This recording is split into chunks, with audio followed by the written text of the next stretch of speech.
Octagon UFC adalah tempat di mana impian terwujud, tapi juga bisa hancur dalam sekejap. Di satu sisi, ada Jeka Saragi. Orang ini adalah petarung dari Indonesia. Dia membawa harapan seluruh bangsa di pundaknya. Dia berjuang di turnamen Road to UFC, menunjukkan hati yang luar biasa dan pukulan yang kuat. Semua orang memperhatikannya. Dia mewakili sesuatu yang lebih besar dari dirinya sendiri. Dia adalah petarung Indonesia pertama yang mendapatkan kontrak UFC. Tekanan pada orang ini sangat besar, tapi dia tampak siap membawa beban itu ke dalam kandang dan membuat pernyataan untuk negaranya. Di sisi lain Octagon, ada Ju Sang-yu. Orang ini dari Korea Selatan, negara yang dikenal menghasilkan petarung yang disiplin dan tangguh. Yu bukan pengecualian. Dia adalah produk dari Korean Top Team, gym yang mencetak pembunuh sejati. Dia bukan hanya lawan biasa. Dia adalah ancaman serius dengan rekor yang solid. Dia punya pengalaman bertarung melawan lawan tangguh, dan tahu bagaimana menghadapi tekanan. Dia masuk ke kandang itu dengan kepercayaan diri yang tenang, terlihat kalem dan fokus. Dia tahu semua hype ada pada Jeka, tapi dia ada di sana untuk melakukan satu hal: menang. Ini adalah pertarungan klasik antara kekuatan mentah versus presisi teknis. Perjalanan Jeka ke UFC luar biasa. Bayangkan saja, dia berasal dari kota kecil di Sumatera Utara. Bertarung adalah jalan keluarnya, jalannya menuju kehidupan yang lebih baik. Dia tidak punya fasilitas latihan mewah seperti beberapa orang sejak awal. Dia harus berjuang keras untuk segalanya. Dia membuktikan kemampuannya di promosi lokal, dan kemudian mendapatkan kesempatan besarnya di Road to UFC. Dia menjatuhkan banyak orang, memamerkan kekuatan gila di tangannya. Dia menjadi pahlawan nasional, simbol harapan. Mendapatkan kontrak UFC adalah puncak dari pengorbanan bertahun-tahun, darah dan keringat. Dia sedang menjalani mimpinya. Ju Sang-yu, bagaimanapun, adalah jenis hewan yang berbeda. Latar belakangnya adalah tentang disiplin dan teknik. Berlatih di Korean Top Team berarti kamu terus-menerus dikelilingi oleh petarung elit. Kamu berlatih tanding dengan yang terbaik. Kamu belajar dari yang terbaik. Rekor Yu menunjukkan petarung yang serba bisa, nyaman saat berdiri, dan berbahaya di ground. Dia pernah menghadapi kesulitan sebelumnya dan tahu bagaimana tetap tenang dalam pertarungan sengit. Dia tidak ada di sana untuk menjadi bagian dari cerita Jeka.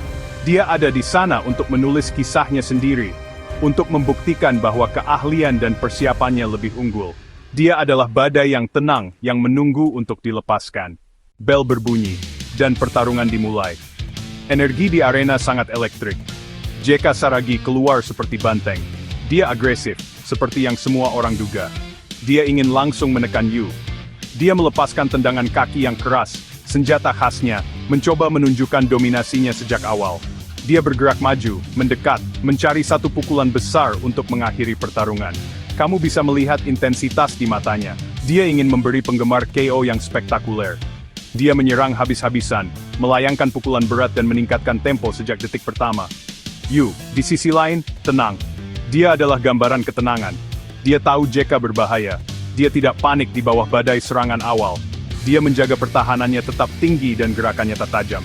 Dia tidak hanya bertahan, dia mengamati, menghitung. Dia mencari celah. Saat Jeka menyerang dengan kekuatan liar, Yu sabar. Dia menyerap tekanan dan mundur secukupnya agar tidak berada dalam bahaya nyata. Ini adalah strategi seorang veteran. Dia membiarkan lawannya menghabiskan energi sementara, dia menunggu saat yang tepat untuk melakukan serangan balik. Ini adalah permainan berbahaya, tapi Yu memainkannya dengan sempurna. Pertarungan itu adalah pusaran aksi. Jika melayangkan pukulan tangan kanan yang kuat, mencoba mengenai dagu Yu, dia mengerahkan seluruh kekuatannya pada pukulannya. Tapi agresi ini menciptakan celah. Untuk sepersekian detik, saat dia melayangkan pukulan, pertahanannya terbuka. Ini adalah momen yang ditunggu Yu. Dia melihat celah itu. Ini adalah jendela peluang yang sangat kecil. Tapi di UFC, jendela kecil saja sudah cukup. Momentum maju Jeka dan komitmen penuhnya pada serangannya menjadi kehancurannya. Seluruh pertarungan berlangsung dengan kecepatan yang sangat tinggi, dan jelas tidak akan berlangsung lama. Lalu, itu terjadi. Saat Jeka bergerak masuk, Yu melepaskan hook kiri balasan yang sempurna. Itu adalah sesuatu yang indah, bersih, tepat, dan kuat. Pukulan itu mendarat tepat sasaran. Kaki Jeka langsung lemas, dia roboh ke kanvas. Yu melanjutkan dengan beberapa pukulan lagi di ground untuk memastikan pekerjaan selesai, dan wasit melompat masuk untuk menghentikan pertarungan. Selesai. Begitu saja, 28 detik, penonton terdiam. Ju Sang-yu baru saja mencetak kemenangan KO yang menghancurkan. Itu adalah eksekusi tanpa celah dari rencana permainan serangan balik. Saat pertarungan dihentikan, kenyataan situasi pun terungkap. Bagi JK Saragi, itu adalah momen kehancuran murni. Dia telah berlatih sangat keras, dan harapan jutaan orang ada di pundaknya. Kalah dengan cara yang begitu cepat dan pasti adalah pil pahit bagi petarung manapun.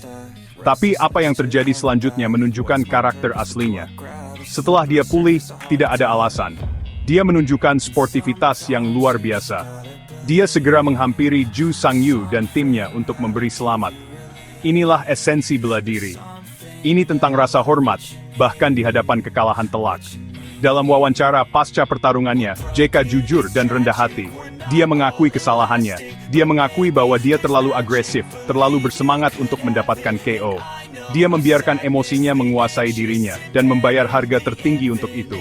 Dia bertanggung jawab penuh atas kekalahan itu. Dia berjanji kepada penggemar dan negaranya bahwa ini bukanlah akhir.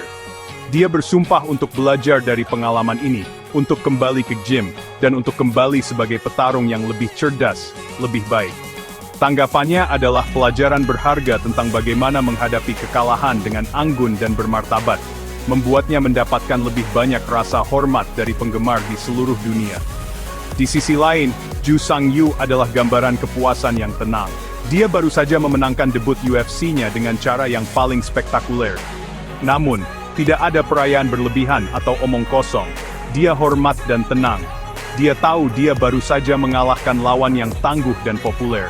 Dalam wawancaranya, dia berterima kasih kepada timnya atas rencana permainan yang sempurna.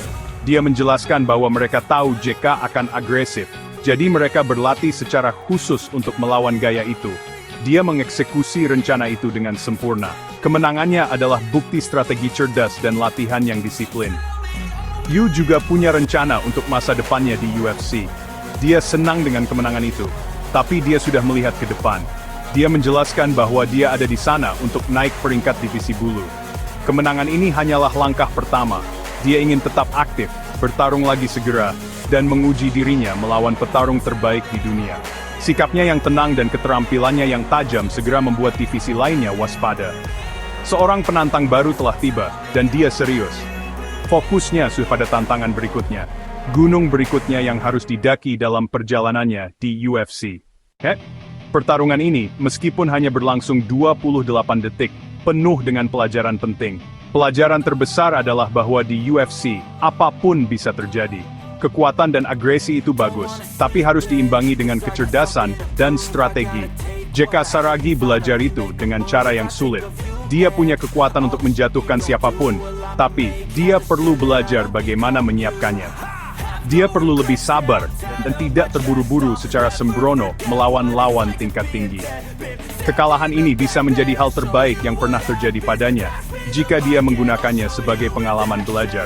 Itu akan memaksanya untuk berkembang sebagai petarung. Bagi Ju Sang-yu, pertarungan itu adalah validasi gayanya. Itu menunjukkan bahwa teknik dan waktu bisa mengalahkan agresi murni. Penampilannya adalah contoh buku teks serangan balik. Dia menunjukkan bahwa kamu tidak harus menjadi petarung yang lebih besar, lebih kuat untuk menang. Kamu hanya perlu menjadi yang lebih cerdas. Masa depannya di UFC terlihat sangat cerah. Dengan kemenangan seperti ini di debutnya, dia kemungkinan akan mendapatkan pertandingan menarik lainnya segera. Dia punya keterampilan dan IQ pertarungan untuk membuat kemajuan serius di divisi bulu. Dia adalah masalah bagi siapapun di kelas 145 pon. Melihat ke depan, JK Saragi punya jalan yang jelas. Dia perlu kembali ke meja perencanaan bersama timnya. Dia perlu melatih pertahanannya, kesabarannya, dan strategi pertarungannya. Dia masih muda dan punya potensi besar. Alat fisiknya semua ada. Jika dia bisa menambahkan IQ pertarungan yang lebih tinggi ke permainannya, dia masih bisa menjadi kekuatan yang tangguh di UFC. Dukungan dari negaranya tidak akan hilang. Mereka akan berada di sana bersamanya saat dia kembali ke oktagon, lebih kuat dan lebih bijaksana dari pengalaman ini. Ini hanyalah satu bab dalam kisahnya, bukan akhir. Pada akhirnya, pertarungan ini adalah gambaran sempurna dari keindahan dan kekejaman seni bela diri campuran. Ini adalah olahraga dengan puncak tertinggi dan titik terendah. Baik J.K. Saragi maupun Ju Sang-yu punya masa depan yang menjanjikan. Tapi mereka sekarang berada di jalur yang berbeda. Yu berada di jalur momentum, ingin naik peringkat. J.K. berada di jalur penebusan, ingin membuktikan bahwa dia pantas berada di level elit. Pertarungan 28 detik mereka akan dikenang sebagai titik balik krusial dalam karier keduanya. Ini adalah pengingat bahwa setiap pertarungan menceritakan sebuah kisah, dan bagian terpenting adalah apa yang kamu lakukan setelah bel berbunyi.